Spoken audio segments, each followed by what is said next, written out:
Chapter 2. Bones. Jack, Annie, and Peanut looked outside. Snow was falling from a gray sky. The treehouse was the tallest tree in a grove of tall, bare trees.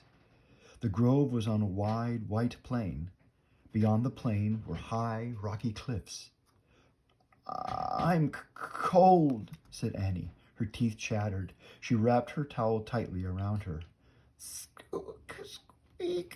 Peanut sounded cold, too. Poor mouse, said Annie. I'll put you in Jack's pack. You'll be warmer there. Annie slipped Peanut into the pocket of the backpack.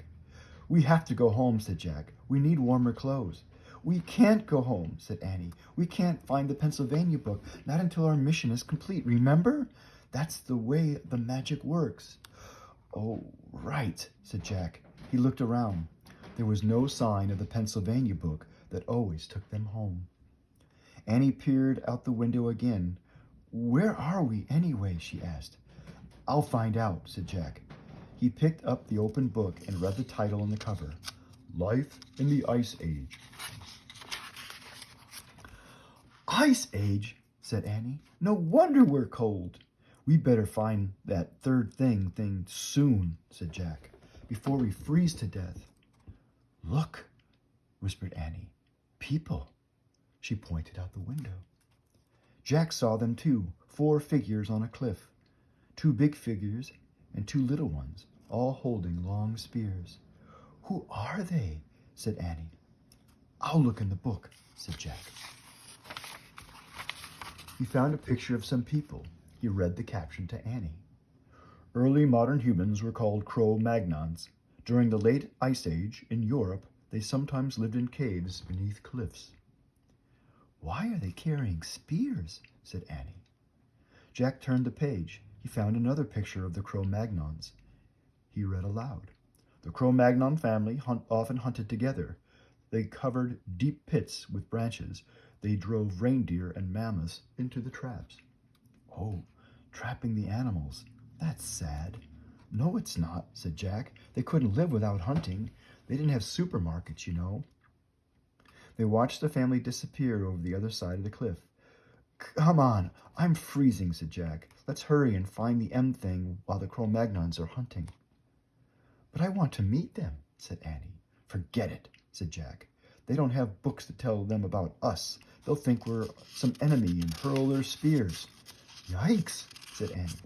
Jack put his book away. Squeak! Peanut peeked out of the backpack. Stay in there, said Annie.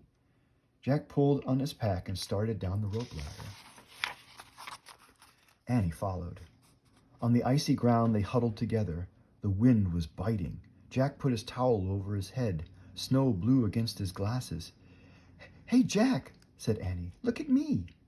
Annie had put on her swimming goggles. Now I can see, she said. Good thinking, said Jack. Now cover your head with your towel. Most of your body heat is lost through your head. Annie wrapped her towel around her head. We should find a cave or someplace warmer, said Jack. I bet there are caves in those cliffs, said Annie. She and Jack started across the white plain.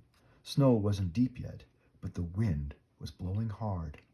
I told you, Annie pointed to an opening in the rocks. A cave. They ran to it. Careful, said Jack. They stepped carefully into the shadowy cave.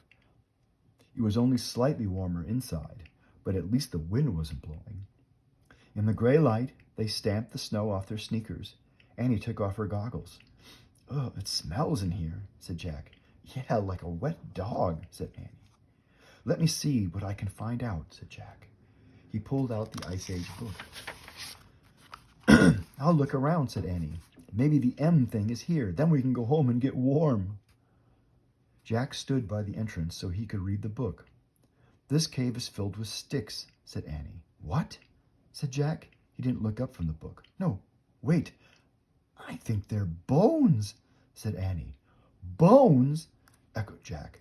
Yeah, lots of them back here, all over the floor. Jack turned the pages of his book. He found a picture of a cave filled with bones.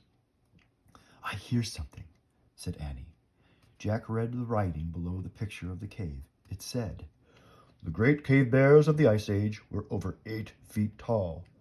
These bears were larger and fiercer than today's grizzlies. Their caves were filled with the bones of their ancestors. Annie, whispered Jack, get back here now. They were in the cave of a great cave bear.